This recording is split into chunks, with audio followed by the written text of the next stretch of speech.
Sunday, talking all things non-league. Three Counties Sport. BBC Three Counties Radio. Matt Bloomfield is no longer the manager of Luton Town Football Club. Welcome to Three Counties Sport. My name is Miles Blumsom. Tonight it is a Luton Town special. It is your chance, Luton fans, to have your say. You can listen to the show on BBC Three Counties Radio as you normally would. You can listen on BBC Sounds, but you can also watch if you'd like to, if you go to the Beds, Hearts and Bucks page of the BBC website. The links are being shared as well on X at BBC Sport 3CR or at BBC 3CR and on Facebook as well. BBC Beds, Hearts and Bucks are the places to go. But today it was announced that Matt Bloomfield is no longer the manager of Luton Town Football Club. You can have your say if you're a Luton fan. 08081 008800. Call. What do you think? Are you happy? Are you sad? What went wrong? Who do you think should be the next manager? You can text 81333. You can WhatsApp 08000 321 333. Text and WhatsApps, just start them with 3CR so they get through to me in the studio. I'm going to start by going through some of the statement released today by Luton Town. It says, Luton Town Football Club has today parted company with manager Matt Bloomfield. Matt joined the Hatters in January from Wycombe Wanderers, and despite overseeing a run of just 2 defeats in 11 games leading into the final day of the 2024-25 season, was unable to prevent relegation from the Championship following defeat at West Bromwich Albion. Performances and results from the opening 11 matches of the current campaign in League One have fallen below the levels expected, and the Board of Directors has taken the difficult decision to relieve Matt and his team of their duties. The board wishes to thank Matt, Richard, Lee and Ben for their efforts during a difficult period for the club and wishes them the very best for their future careers. Alex Lawless, aided by Paul Benson, Kevin Foley and Kevin Pilkington, will take control of the team for the interim period, starting with Tuesday night's Virtue Trophy trip to Cambridge United. With 2 training weeks ahead of the next league match, the process of appointing a new manager is now underway, which will be led by a committee involving members from the executive team, recruitment, football staff and the board. That is what Luton Town released earlier today. Matt Bloomfield no longer there. What do you think, Luton Town fans? Let's talk to our sports editor here at BBC Three Counties Radio, Jeff Doyle. Hello, Jeff. You all right, mate? Yeah, good, Miles. Very good. Yeah, it felt like this was coming, didn't it? The tide had turned. Well, when I say the tide had turned, fan opinion had definitely turned on Matt Bloomfield recently, hadn't it? Yes, I mean, it was fairly inevitable in the end, really, because I just don't think that you can have an atmosphere where the fans and the players' relationship is so poor. And I was there at Lincoln a few weeks ago when they were booed off and you're not fit to wear the shirt and that type of thing was getting chanted, and worse. Then we had the reaction from Gary Sweet after that, because that first 30 minutes of that match is some of the worst football I've seen Luton play in years and years and years. Players not showing enough character, not showing enough attitude at Lincoln, not showing enough heart. And at the time, it felt like something had to change. So Gary Sweet gave us the interview where he said, yes, it did have to change. And, we just wondered whether that could be the turning point. Since then, got a win. Then they got that draw up in the north midweek. But, what happened at Stevenage, again, a defeat to your local rivals who then go top. And the chanting again and the booing, it's just, it's not great. It's almost toxic. And I just don't think you can have that at a football club, because the fans are fed up with Matt Bloomfield as the manager, with the team, with the players and with the club. It's not a good environment to be in, and you've got to move forward as a football club. And so it felt to me like that they had to do something. And of course, it's always the manager that goes. Some of those players are quite young. If you're turning up to play for your club and you're concerned about what the atmosphere might be like, and this is no way being negative towards the supporters. They've got every right to be cheesed off with what's gone on in these last 18 months, when of course Luton Luton were beating the likes of Bournemouth in the Premier League just a year and a half ago, the fall has been rapid, and I can completely understand why the supporters have been the way they've been. And so it felt to me like it was inevitable and it had to happen. Yeah, let's look at where they are now in the table. 11th in League One after 11 games, 5 wins, 5 losses, 1 draw, only 1 win in the last 5. Now, being 3 points off the playoffs in League One, on paper, isn't the worst position to be in. 8 points off the automatics, 9 points off the top of the table. However, as you just mentioned, we're just over a year past being in the Premier League. So for a team that were in the Premier League less than 18 months ago, they should not be in this position.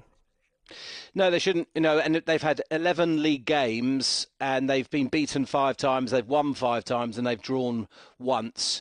Not good enough for a club that were playing Premier League football 18 months ago. I mean, we know what happened when they're in the Premier League, and they gave it a real good fight. It was great to watch. Had a good team of fighters who were giving it a go and were putting in really good performances against some of the biggest teams in the world, particularly at Kenilworth Road, where we saw some cracking games. And Luton really putting in a good account for themselves. They got relegated. Okay, fair enough. Made plenty of money, which has gone towards the cost of Power Court, of course. But, then it felt like, right, well, they're surely going to do well in the Championship, parachute payments, etc. But it just felt the hangover from that Premier League for all sorts of reasons, and we've gone into it in the past before. Just hit them like you've never known. It just was a spiral that they couldn't sort out. And we had the Rob Edwards business where he probably should have gone before he did, but he was given the benefit of the doubt because of what he'd achieved there in getting them promoted. But other issues going on off the pitch, the Tom Lockyer incident seemed to unsettle the whole club, and it did for a long time. And I think it did with Rob Edwards as well, which probably went towards the decline of his period in charge of the football club. So that was a bit of a mess, and then it sort of carried on into this season. That some mistakes that occurred when they were relegated from the Premier League seem to have carried on into this next season in League One, where I think we all believe they should be doing a whole lot better. You just mentioned the Premier League hangover, and I think it's important to stress that, because there are questions around how much of this does lie at Matt Bloomfield's door. Of course, he's the one who's lost his job today, him along with his backroom staff, and the buck tends to stop with the manager. Is the easiest person to get rid of. But there was a reason Matt Bloomfield was brought in January, and that's because the club were not meeting expectations in the Championship. You mentioned that Rob Edwards had maybe been kept on a little bit too long. There was a lot going on in the club. To me, there's a part of you that has to look at it and say, did Matt Bloomfield just never really manage to arrest the decline? Because although there was 2 defeats in 11 towards the end of last season, and it looked like he was finally getting his feet, that was a real sucker punch on the final day where the team just performed abjectly to go down into League One and has never got going this season. Is it just a reflection of Matt Bloomfield as a manager, this, or is this more a reflection of the football club? Well, it's both, obviously. When he came in, Matt Bloomfield, that was back in January.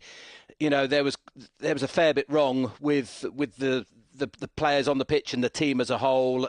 Confidence seemed to be sapped. There just wasn't any there. They were conceding cheap goals, soft goals. They looked like a team that just couldn't sort themselves out. And Bloomfield probably had a real tough job in those early days of trying to, get them back to where they could be. I think there was a general lack of fitness as well. I wasn't sure that the players were quite fit enough when Bloomfield took over.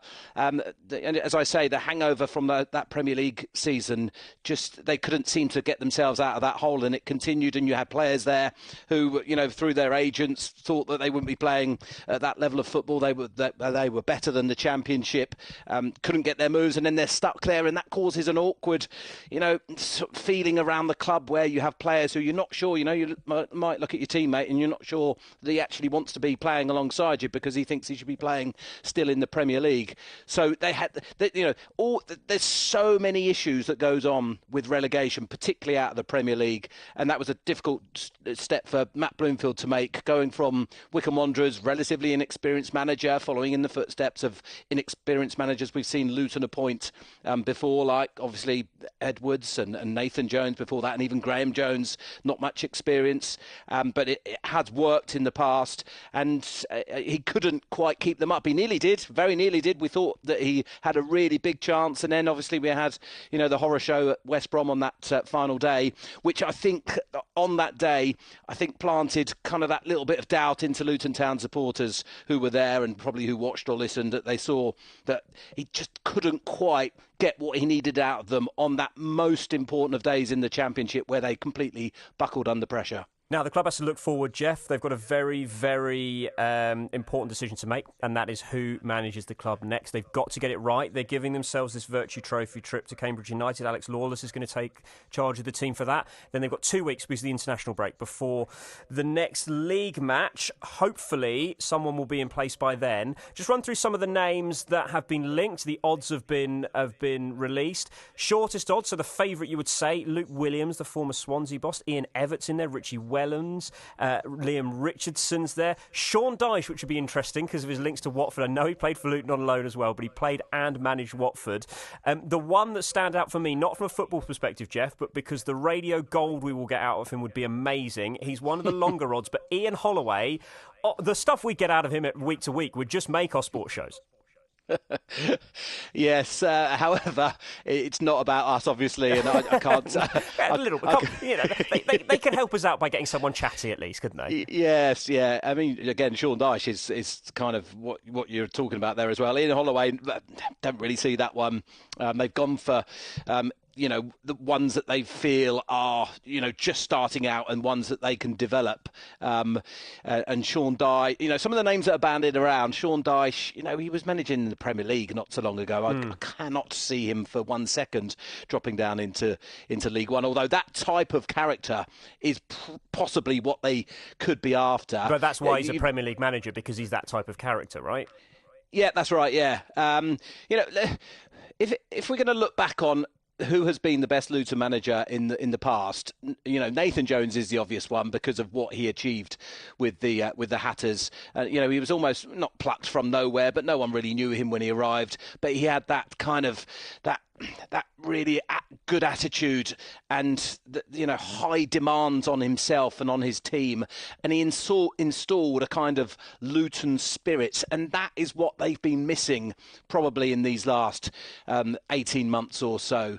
The Hatters fans, they want to turn up at Kenilworth Road and see a team that absolutely fight. That's kind of what they want. Nathan Jones instilled that. John Still did it a little bit before him, and then Rob Edwards almost took it on and got them into the Premier League. But it's interesting what they're going with. Alex Lawless and Paul Benson and Foley and Pilkington in this kind of caretaker period. Ex-Luton players, can they install that into the Hatters, in this short term? And then whoever is appointed, can they do it? I mean, I'm going to throw one out there that probably hasn't been mentioned, but of the League One teams that I've seen so far this season, and I don't want to go back to that Lincoln game, but I thought that the manager Matt Bloomfield was out-coached by Michael Skubala that day, who played 4 attacking players, and Luton Town didn't know what had hit them in the opening 30 minutes. And I've sat back thinking, this is a coach who seems to know what he's doing. And if you look into his past, he's managed at England level as well, and you've only got to look at Rob Edwards and his past to see that is somewhere where the club have been before. Other names have been mentioned. Alan McCormack, who is a former Luton player, he's at Lincoln now, doing a good job alongside Richie Wellens. And then Danny Roll is another one who would get some interest from Luton fans, the ex-Sheffield Wednesday boss, and one or two others. But that's for the future. Whoever it is, it's a very big decision. They either go down the route of what they've had in the past, someone with real hunger and determination like Nathan Jones, or is it time for an older head, somebody who's been there, done it? And you've mentioned some of those other ones earlier. So, yeah, it'd be fascinating to see what they do. I've seen some posts from Charlton fans saying, right, lock Nathan Jones in a room because we don't want him to know about this in case he wants to go back to Luton Town. Jeff, thank you very much for taking the time to join us. Jeff Doyle, our sports editor there at BBC Three Counties Radio. Just a reminder, this show is for Luton Town fans to have their say. Matt Bloomfield, the manager, has been sacked by Luton Town Football Club. Not only are we on BBC Three Counties Radio, which you can listen to by your normal radio, or on BBC Sounds, we are live streaming. So if you would like to see my face and watch along, you can go to the Beds, Hearts and Bucks page on the BBC website. There is a link there you can follow with live streaming. There's also the link if you'd like to find it in a different way. If you follow us on X at BBC Sport 3CR or at BBC 3CR on X, the link has been posted there, and on Facebook, BBC Beds, Hearts and Bucks. What would you like to say about the manager leaving, Luton fans? 08081 008800 to call. 81333 is the text number. 08000 321 333 is the number on WhatsApp. Start your texts and WhatsApps with 3CR. Right, I'm joined in studio by Kevin Harper from the Luton Town Supporters Trust. Kev, thanks for coming in. That microphone sounded awful. Let's move you around. Can we move him round one? Is that going to work? Let's move you around to this green one here, Kev, because I don't know what happened there. We were here in January. You and I were here in January, and we were so optimistic about the appointment of Matt Bloomfield. What's gone wrong? Yeah, he just never got the fan base on hand, did he? He took a while to get his first win, and as Jeff just said, then we got to West Brom. It didn't go to plan, and it's been a steady decline from there, really. Yeah, it was. Do you think? We were talking to Jeff before about the fact that the fact that it felt like he never really got his footing in the side, and were the problems there before he started? What do you make to that? Yeah, I think there are problems. The problems are still there, maybe even so today. He's been a victim of circumstance as well, hasn't he? But ultimately, when he arrived, we needed someone to hit the ground running and to turn the ship around because we were sailing towards relegation. It took so long for him to get that first win that he never really built that rapport with the fans. And the managers that you mentioned to Jeff, Nathan, John Still, immediately got that rapport with the fans, and once you get the fans on side, you can build a sort of machine that's really, really hard to stop. And that wasn't really the case with Matt. We had to wait something like 9 games for his first win. The football was never really inspiring, and ultimately, with no credit in the bank, when you had a poor start to this season, which we have had really, I know we've got 5 wins, but a couple of those were extremely fortunate. Certainly Wimbledon on the opening day needed an own goal for the winner that night. He just didn't have enough credit in the bank to sort of ride it out, really. Kev, we're just going to sort that first mic out for you so we can get you on the live stream. So I'm going to bring in former Luton defender Leon Barnett. Hi, Leon, you all right? Hi, Mark. How are you? You okay? Yeah, good, thank you. Right, what went wrong for Matt Bloomfield at Luton Town? You've been covering the side for us here at BBC Three Counties Radio for years. It's difficult. It is difficult. For me, one of the big things was last season, when it looked like he'd arrested the decline a little bit and the team had started to pick up a few wins, that final day of the season, it just completely took the legs out from under him for me. Yeah, you know what? I'd agree. I do sometimes look at the team selection, and I think that is probably a little bit too defensive, in my opinion. I think for Luton Town, we shouldn't really be in this league. However, we are. But I just think over the past couple of years, we've come down the league, and we've got more than enough ability in that changing room to sort of push us up there, or even be a little bit further than 11th in the league. So I think there's various things. I think there's probably players that are still there that probably think that they're still Championship players or Premier League players. I don't know whether that's a little ego or a rotten egg that's maybe gone through the change room, but I don't know. It doesn't seem like the Luton Town of old. It's tricky, isn't it? Because football does evolve, and that Luton Town of old that you think of, that get up and get at them attitude, sometimes it's hard to do that now because it feels like refereeing is stricter, and you hear the fans in the grounds getting very irate at referees for giving free kicks away for what people think is a decent challenge, but the game is almost moving away from that. How do you incorporate that attitude into a side whilst keeping within the somewhat fragile nature of football these days?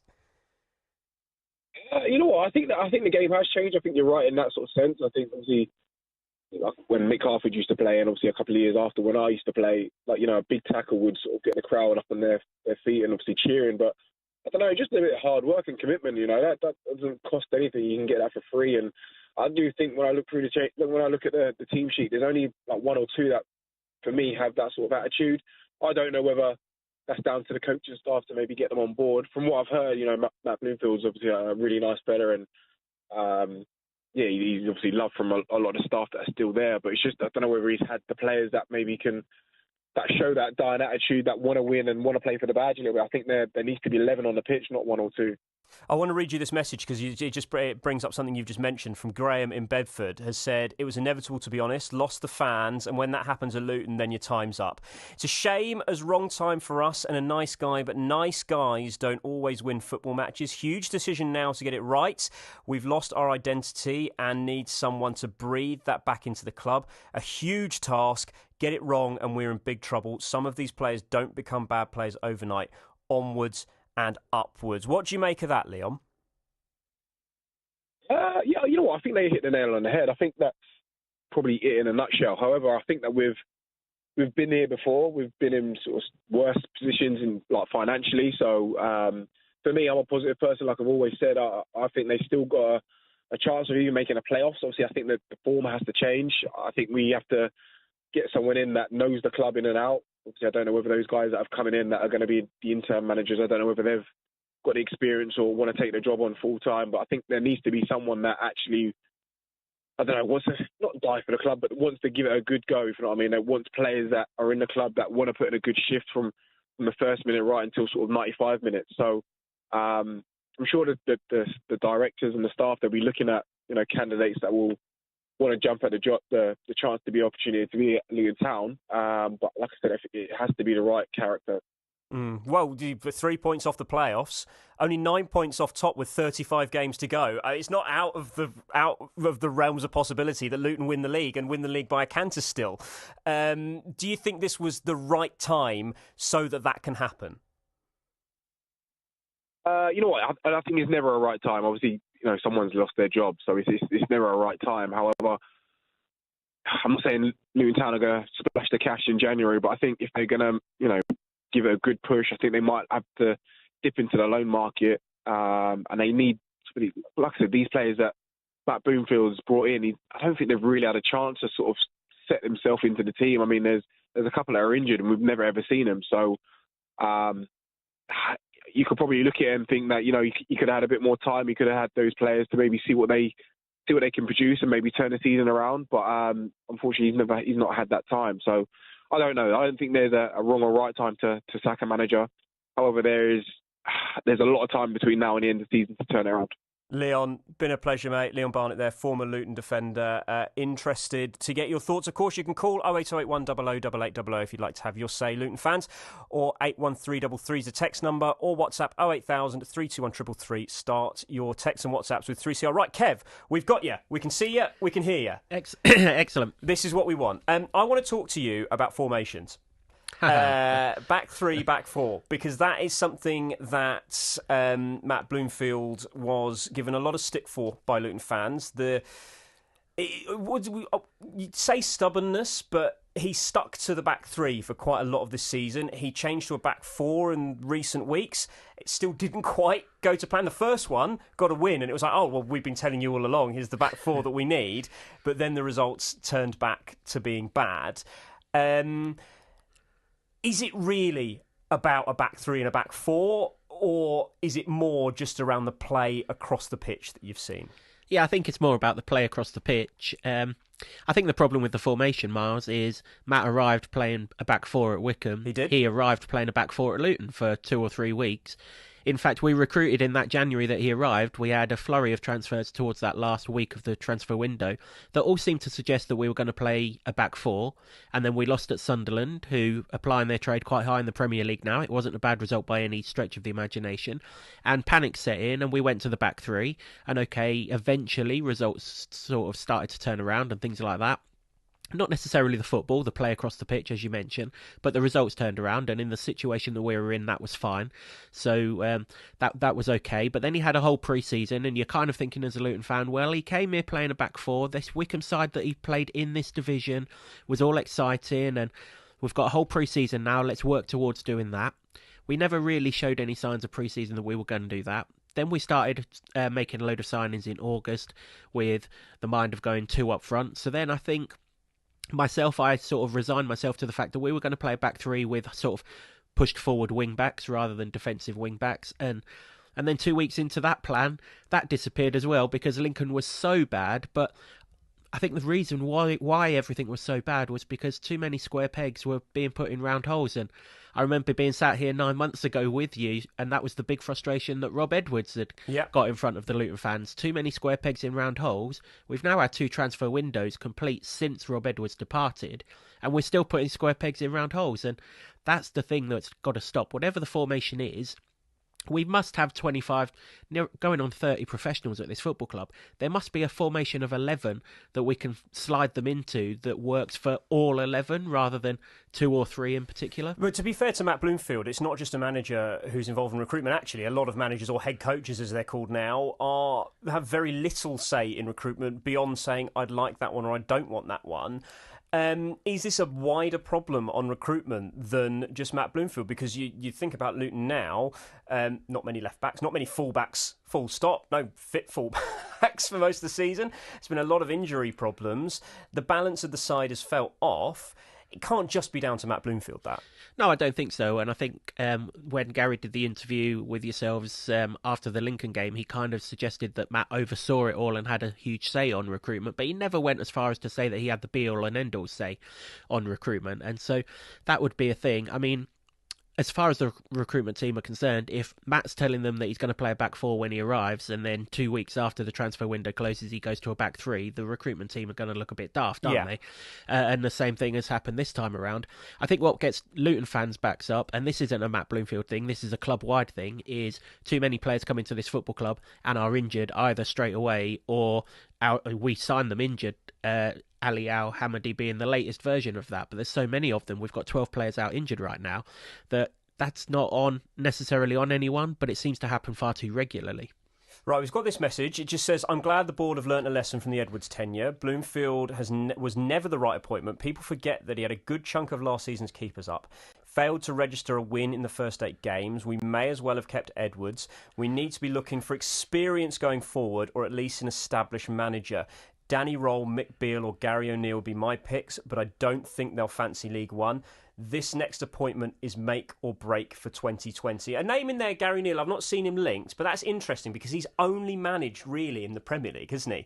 So this is a completely different kettle of fish to that. I mean, I know it feels like he's an experienced manager, but you sometimes see managers that do all right in the Premier League drop down the leagues and really struggle. Another name who's inexperienced that's been linked is Jack Wilshere, which I know he did all right in his few games as interim at Norwich, but interim at the end of the season is completely different to taking a team forward. Are there any of the names that have been mentioned that you really like the sound of? Not really, to be honest. I don't really know who I want, to be honest, Miles, because I wasn't really expecting this day to come. It was inevitable that it did come. Saturday was just, we couldn't go on any further from Saturday. I think that's perfectly clear.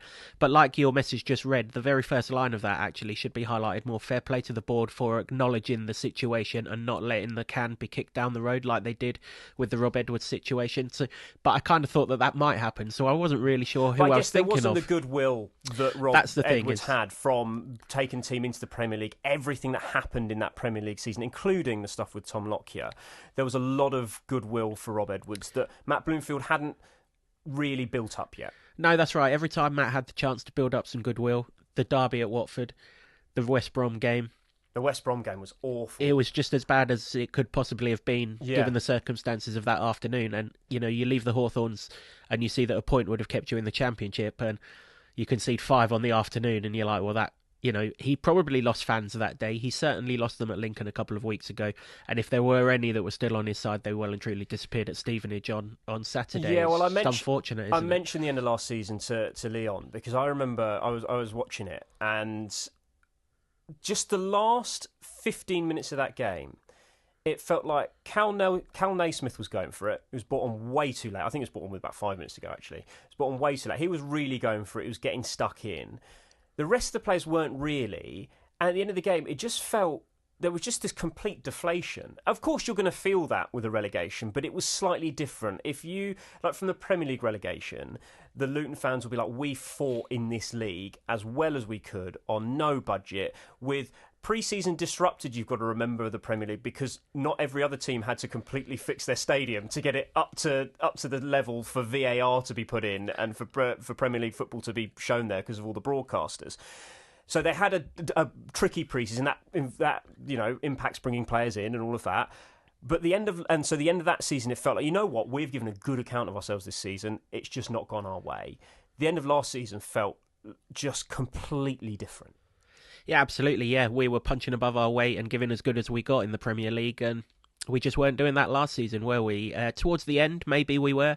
I think Simon Oxley referenced earlier on a show that I heard on BBC Sounds that the Coventry game was as good as it got for Matt, and that probably was true. But we didn't stay up that day. All we did was give us a chance to go into the last day and earn the right to stay up. And having earned the right, we just completely fluffed our lines, didn't we? I mean, the team selection that day at West Brom, you just mentioned Cal Naismith. When I saw the team sheet, I was like, searching up and down, where's Cal Naismith's name? Yeah, that's the one name you expected to be in that afternoon. And with Leon talking about those players that epitomise that Luton spirit, Cal Naismith is it. And on a day where you need a result, a day where you're desperately fighting for your lives, it's that type of player that not only gets himself up for it, he demands that from the players around him. And he knows what this club is. He knows what this club means. The first time around, he got it under Nathan. He was a huge figure, and that's why the fans got behind him. And earlier in that month at Derby, we had another backs-to-the-wall job, and he was in the heart of the midfield, putting a shift in and everything else. And I couldn't believe that day that Cal Naismith wasn't in the starting lineup. Everyone around me at West Brom, I remember it now, are questioning, I hope he hasn't got that wrong. I hope he hasn't got that wrong. But unfortunately, he did have that wrong, and from that moment onwards, every time something went kind of wrong, a square peg in round hole, a game that we didn't win, it all goes back to that. Well, if he couldn't get us out of the mess then, why is he the man to get us out of trouble now? And ultimately, we've just got to this stage where it was very, very clear amongst the fan base that faith had gone. Yeah, we're live on BBC Three Counties Radio. We're live on BBC Sounds. We're also live streaming, if you'd like to watch, on the Beds, Hearts and Bucks page of the BBC website. Find the link on X or on Twitter as well. It's BBC Beds, Hearts and Bucks. On X or Twitter, they're the same place. They're just X. On Facebook, BBC Beds, Hearts and Bucks. On X, at BBC Sport 3CR or at BBC 3CR. If you would like to have your say, Luton fans, you can call the show. 08081 00 8800. Lewis is on the line. He's a Luton fan. Lewis, how are you feeling today, mate? Mixed, if I'm being honest with you. I mean, it's always sad because a manager leaving means the club isn't doing well, right? Yeah, for me, I'm happy that, the previous caller said, the club made a decision and they didn't wait like they did with Rob Edwards. But at the same time, I don't trust the board to make the correct football decision here. I think we've made far too many poor football decisions on and off the pitch.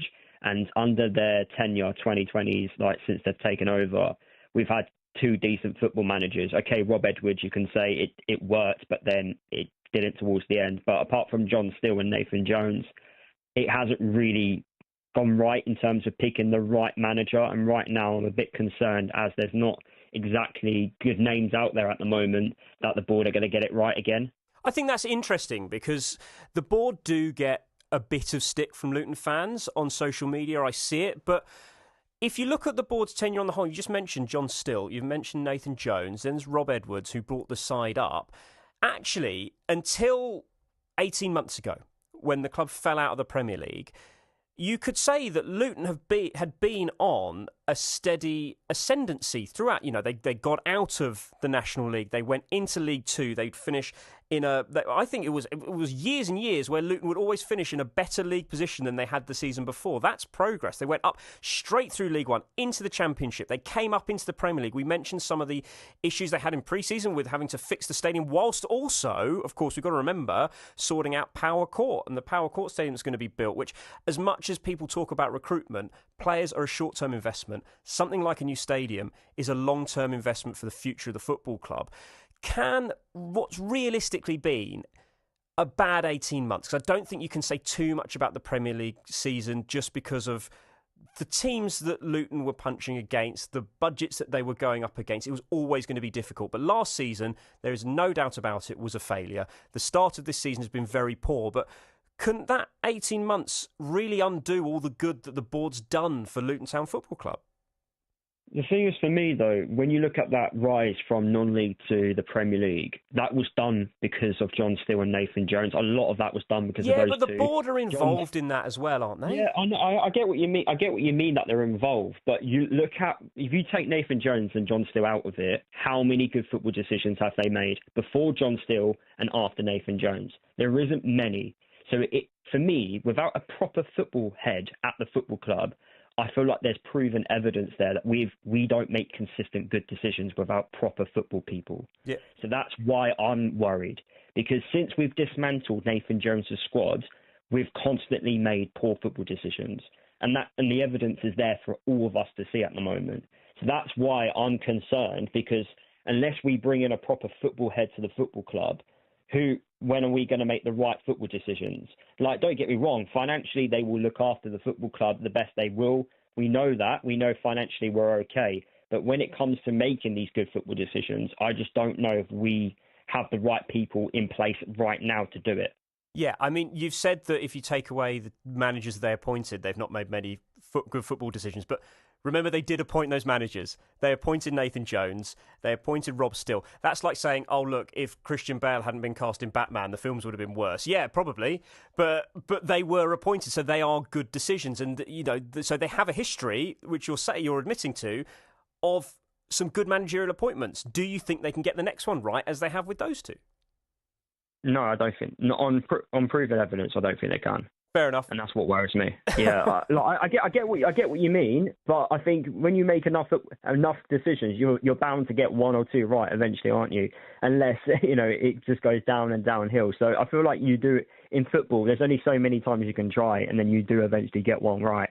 But I'm just concerned because you look at the managers available right now at the moment, there isn't good ones out there. And for what I think we need, I think we don't need this young, hungry project type of manager, which I keep seeing people go, we need.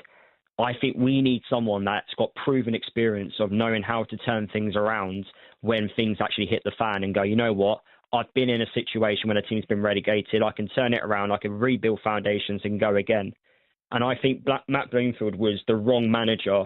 Well, I felt he was the right manager, but at the wrong time. I think if he was to come in from after Nathan Jones, I think he would have done all right. But because I don't think he knew how bad it was from the outside, I bet he thought, the squad was just lacking in confidence. I can turn things around. He's come through and he's gone, actually, there's a lot more damage here. And I feel like we just need someone that just knows how to recover from that.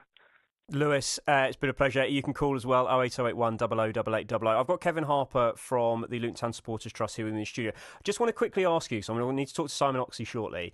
You were sort of umming and ahhing and shaking your head a little bit at some of the stuff that Lewis is saying, especially about the football decisions made by the board.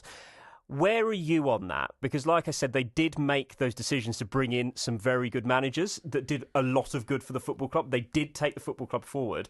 The last 18 months hasn't been very good. Yeah, absolutely that. I'm right with you. What football decisions do I want my board to make? I want my board to put the right manager in place and leave that manager to then go and win games of football. And as you highlighted, with the exception of that 9-month stint that Graham Jones had in charge, who lost his two fullbacks in between getting promotion from League One to the Championship and was kind of hand tied behind his back before he started sort of thing, generally from the John Still time onwards, and yeah, you could throw at them before the John Still appointment, Gary Brabin, Richard Money, Paul Buckle, that didn't work. But since the John Still appointment, we've got John Still, perfect man for that time. Yep.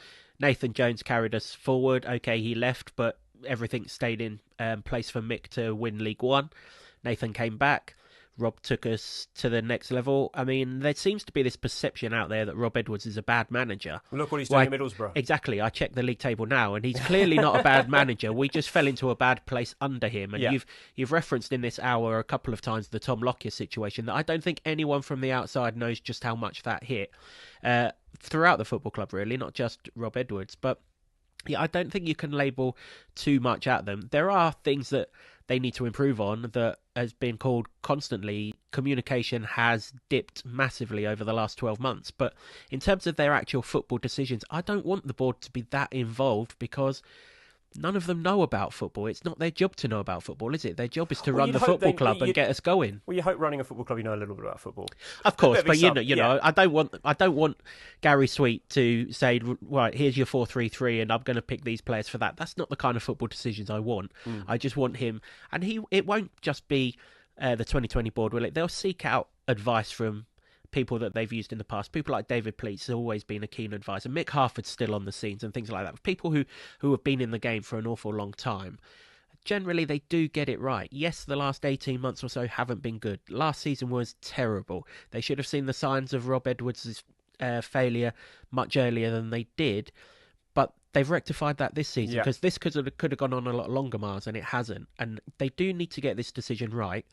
But I'm not sure that they've got every decision wrong. I'd still back them to get more right than wrong. Just a reminder, we're live on BBC Three Counties Radio. Luton Town have parted company with the manager Matt Bloomfield. It was announced today in a statement on their website. We're also live streaming on the Beds, Hearts and Bucks page of the BBC website. You can find the link by going that way, or you can go onto BBC Beds, Hearts and Bucks on Facebook, or at BBC Sport 3CR, at BBC 3CR is the other page on X. Right, let's talk to a voice that you will have heard if you've listened to our Luton Town coverage many, many times for many, many years. I won't say many, many, many years because we don't want to age him. Simon Oxley, how are you feeling today? Feels like a lifetime, to be perfectly honest. Look, it's disappointing, like you've said, to see somebody go who is a very decent man, has worked hard, has put his heart and soul into it, and ultimately it hasn't been enough for all sorts of reasons. So it's disappointing for him as a person, and you know, a lot of people I'm pleased to see on social media, having been critical of him, are now wishing him well in the future and saying it was just not the right time, and it hasn't worked out. So it is disappointing, but as has been said, listening to Kevin there and callers, the fact that the decision has been made now, I think, is a good thing. I think we'd gone as far as we could, and certainly it's not been pleasant at Lincoln, at Blackpool, and then ultimately at Stevenage in terms of players and manager having abuse hurled at them, and people have absolutely every right to have their say, particularly when the performances are so poor. But that couldn't go on. It really couldn't. It was unsustainable. So the decision has been made, as opposed to a year ago when the Rob Edwards situation, for good intentions in many ways, carried on until January. But I think it needed to happen now.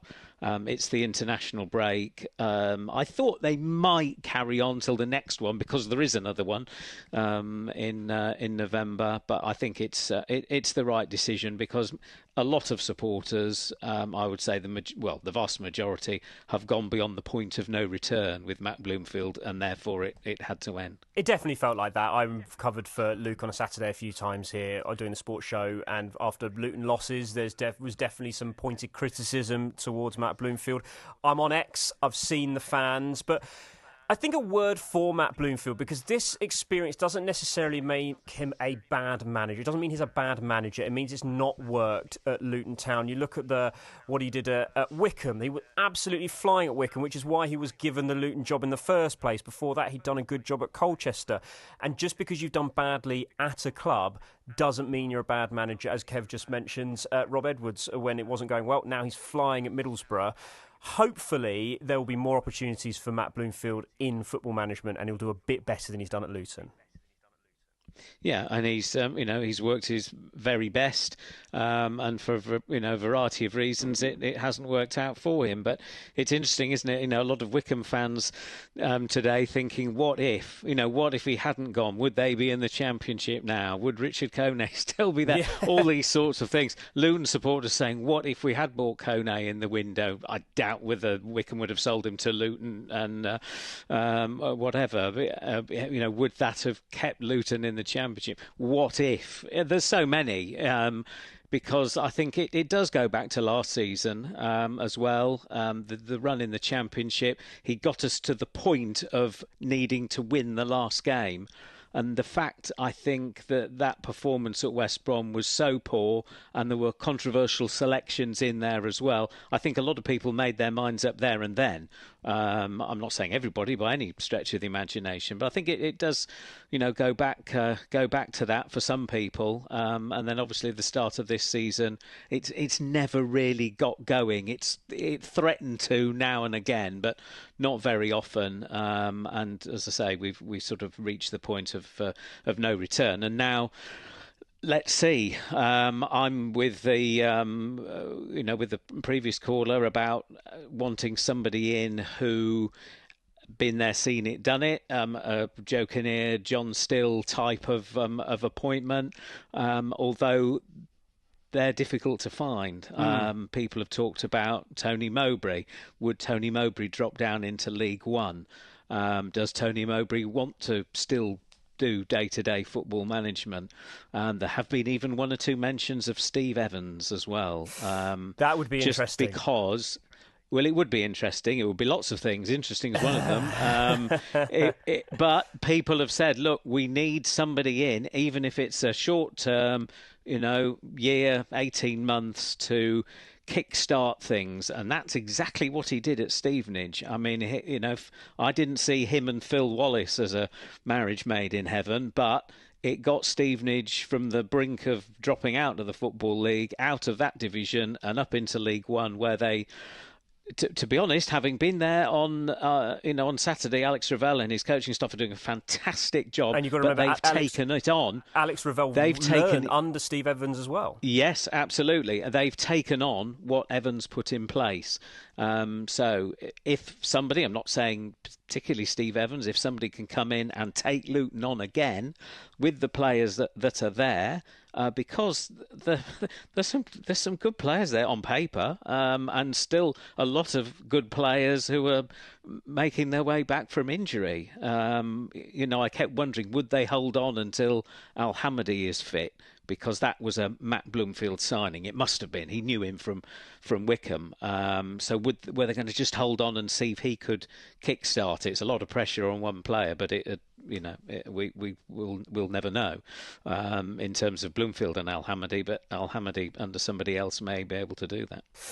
Well, neither Tony Mowbray or Steve Evans are in amongst the favourites that we're seeing with the bookies at the moment. Luke Williams. Yeah, there's some odd names with there, though, aren't there? Luke Williams from former Swansea is the favourite. Ian Evatt, who's managed at Bolton. Richie Wellens at Leyton Orient's an interesting one because he's had a mixed career, I would say. He didn't do so well at Salford, but he's done quite well at Leyton Orient. Liam Richardson, who was at Rotherham. Sean Dyche, you mentioned before, big Watford link, so I'm not sure how well that will go down. Well, I don't see Sean Dyche looking at League One for his next appointment, to be brutally honest. Russell Martin's on there. He's just been relieved of his duties at Rangers, but it's been a complete disaster for him since he's went to Southampton. Well, actually, he got Southampton promoted to the Premier League, to be fair, but since that point, it's not gone very well. And then some very inexperienced managers. Michael Carrick's there, Wayne Rooney, Robbie Savage, who's done very well at Macclesfield and out Forest Green Rovers in the National League, but he has no Football League experience. And if I'm honest, I know he's the longest odds. I also cannot see a relationship between Robbie Savage and Luton Town Football Club fans. No, and I think he'd probably want to be, based up in the northwest. I would imagine. I don't know, but no, I don't see that. Some of the names on there are interesting because they're available, and we've often said that with Luton in the past, that they go for who's available rather than taking somebody who's currently in employment. But of course, they took Matt Bloomfield from Wickham, so I guess all bets are off there. So it could be somebody who's currently in a job, although you're then looking presumably into League Two, but there's not too many candidates there. Matt Sadler's up the top there with Walsall, but is an ex-Watford player, which might rule him out in a lot of people's minds. Ian Holloway is up there as well. Very unlikely, I would think. From our perspective, though, I said this to Jeff earlier. From a radio station perspective, Ian Holloway would just be brilliant. He'd be. Forget about the football for a second. The quotes we'd get every week that would put us to the top of the news agenda would be fabulous. I mean, it's an interesting one. I mean, we're sort of talking, all these names come into the frame, and many of them are, utterly fanciful. But then, if they can't find the been there, seen it, done it, if that person doesn't exist, Ian Evatt is an interesting one from Bolton. But if they don't exist, then it may be that they have to look for somebody, maybe with links to the club, who is on that sort of upward trajectory as a coach coming through. Chris Cohen doing very well at Lincoln, Alan McCormack very highly regarded, who's currently on the coaching staff at Leyton Orient. But I think that they'll do their very best to find somebody, but it's whether those people are there and whether those people are prepared to come. There's a good squad of players to work with. There's some money there still, obviously from the Premier League days. There's the carrot of a new stadium. Although in this day and age, can you really be selling that to people when it's 2-3 years down the line? There's not many managers who last that long. Whatever the circumstances, it just doesn't happen anymore. But that may be a carrot that they can dangle. But one or two other vacancies, are starting to come forward, aren't there? So, maybe one or two will be waiting just to see what happens, because we're into that time of the season already, aren't we? We're into October. Another international break to come. There's still an opportunity for plenty of teams to make vacancies. So it could be quite a tricky job, actually. Well, Simon, thank you for taking the time to speak to us this evening. I know there'll be more reaction from you tomorrow morning on The Breakfast Show with Andy Collins at BBC Three Counties Radio. Just a reminder, if you would like to watch what we're doing at the moment, if you're just listening on the radio or on BBC Sounds, you can head over to the Beds, Hearts and Bucks page on the BBC News website, and we're live streaming, so you get to see, we're all in full visualisation, you get to see my face while we're talking. You can also go to X at BBC Sport 3CR or at BBC 3CR. The link has been shared there. Or on Facebook, BBC Beds, Hearts and Bucks. Let me just read out some of your messages. You can message on 81333 or WhatsApp 08000 321 333. Start the messages with 3CR. You can call for a chat. We've got just under 10 minutes left. 08081 008800. Some of your messages. Tonino has said, Hatter fan of 58 years and season ticket holder. Sorry to see Matt go, inevitable, but I'm sick of our fans' negative reactions and the contribution that makes. You're both right. The Hawthorns was awful, losing, conceding 5, getting relegated, but our fans' reaction that day was the worst thing for me. Terrible from 30 minutes onwards, abusing the team. Hundreds downstairs drinking, not watching the game. Booing after a Cardiff game when we had over 20 shots. Try actually supporting the team. Look at the players' faces as they're booed off. Would it inspire you to try harder? Going to be hard if the fans continue to just expect success. Sam has said, I think the recruitment team also needs to be relieved of their duties. Last few transfer windows haven't been good enough and the calibre of players brought in have been poor. Our strikers have mustered up 1 goal from open play in our first 11 league games. Not good enough. Daz has said we need a director of football if we go for a young manager. I'd put a shout in for Alex Lawless to be given a chance and not to rush things. Also consider ex-Hatter Dean Brennan at Barnet. He's done well. Or maybe get our first ever foreign manager. If it's good enough for the Premier League giants, it could be good enough for us. Also feel sorry for Matt Bloomfield and the staff that are gone. I firmly believe it runs deeper than the manager. We need to unite the fan base. My pick would be Steve Cooper, but I very much doubt he'd drop lower than the Championship. January transfer window will be vital. That's from Daz. And then this person said January 2024 is where the decline started. Not gambling in the transfer window. Bringing in of Hashioka, Harris and Tom Holmes when you're trying to stay in the Premier League. We spent more the season after in what I see as complete panic. Right, we've got Adam from Nedworth, a Luton fan, on the line. Hi, Adam, you all right? Yeah, good, thanks. How you doing? Yeah, some interesting messages there. Tonino getting stuck into the fans. What do you make of that? I think that's absolutely nonsense, to be honest. I mean, we've all watched what we've watched for the past, 18 months or so. So how long do you expect fans just to put up with it? Now, I'm not condoning personal abuse at players or managers, but to have a go at the fans and say, why are they downstairs in the bar? Why they're not supporting the players, I think is probably quite insulting to everybody that's spent their hard-earned money and travelled up and down the country. So I'm very much disagree with that one. Well, what do you think the problem's been then? Is Matt Bloomfield solely to blame for what's been happening at Luton, or is it a myriad of things? I think it's a mixture, isn't it? I mean, Bloomfield's came into a very difficult situation, but obviously was not of his own doing. But equally took 8 or 9 games to get that first win, which is a good chunk of the season when you are trying to survive.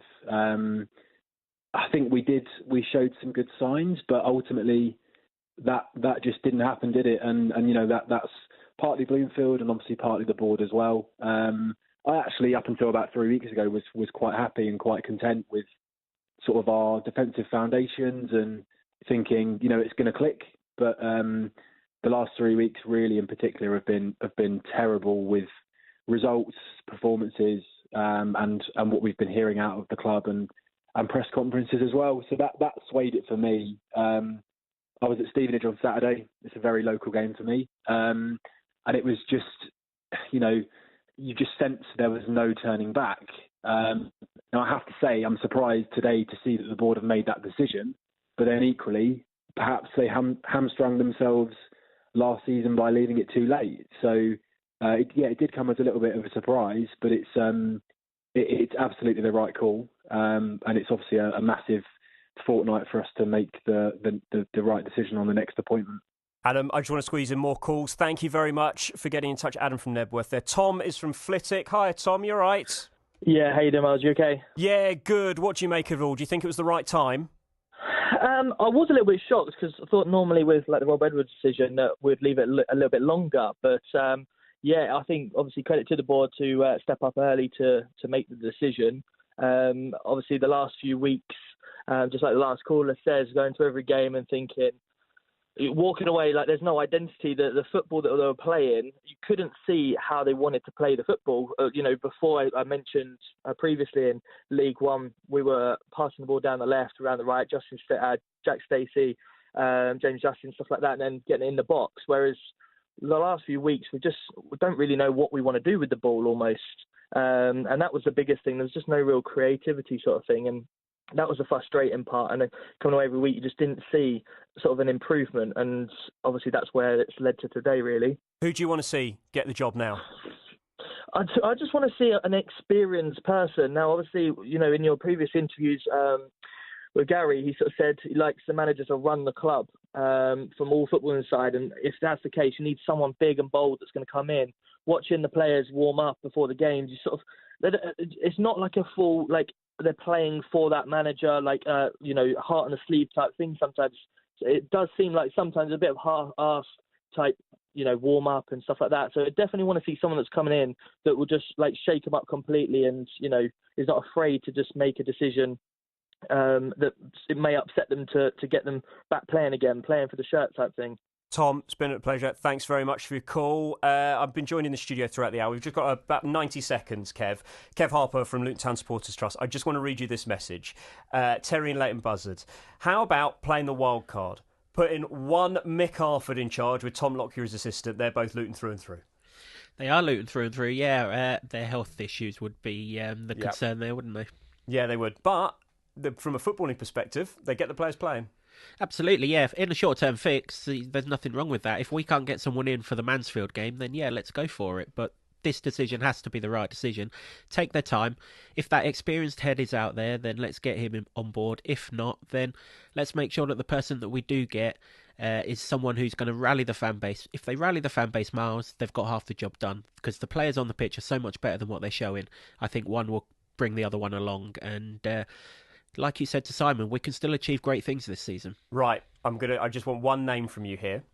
If Luton could appoint anyone right now, and let's say realistic, anyone realistic, who is the person that you'd like to see in the dugout, the next permanent boss of Luton Town? Graham Alexander. Oh, interesting. Okay, he's not one of the bookies' favourites. You just like him. Excellent player, knows the club. He'll get the fan base going. That Bradford side that beat us earlier in the season looked really, really good, and I'm on board with that.